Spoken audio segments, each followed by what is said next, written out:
जो बेटी है वो खतरे में है और जो माटी है वो कब्जाया जा रहा है अवैध घुसपैठियों के बल पे। मैं समझता हूं कि इनके चुनाव जब आता है तो पहले अभी झारखंड में घुसपैठिए थे, फिर अभी बंगाल में है, फिर असम जाएंगे। तो ये तो मोबाइल इनके जो घुसपैठिए मोबाइल है, लगता है मोदी जी के घुसपैठिए। और जब भी या तो फिर एसआईआर की बात कर ले, उसमें भी उन्होंने घुसपैठिए की बात करते हैं, लेकिन आंकड़े कभी देते नहीं कि कितने लोग हैं, कितने लोगों का अरेस्ट किया।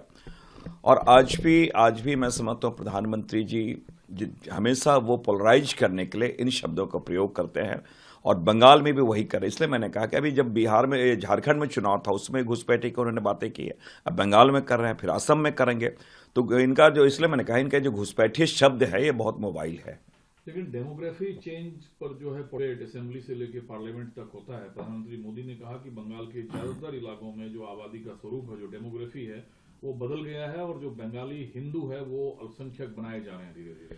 देखिए, मैं समझता हूं कि देखिए, यह भारत में जो संविधान में आपके कोई 1 चाइल्ड नॉर्म्स, 2 चाइल्ड नॉर्म्स है, 4 चाइल्ड नॉर्म्स, ऐसा कुछ है नहीं, कोई कानून आपका है नहीं।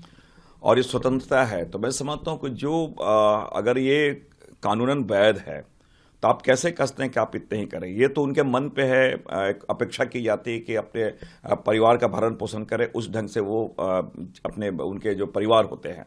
अब रही बात डेमोग्राफी जो चेंज करने, ये जरूर है कि जो शेड्यूल एरिया है, शेड्यूल एरिया के डेमोग्राफी में कुछ रिस्ट्रिक्शंस हैं, लेकिन अन्य जगहों पे ऐसे रिस्ट्रिक्शंस ना है।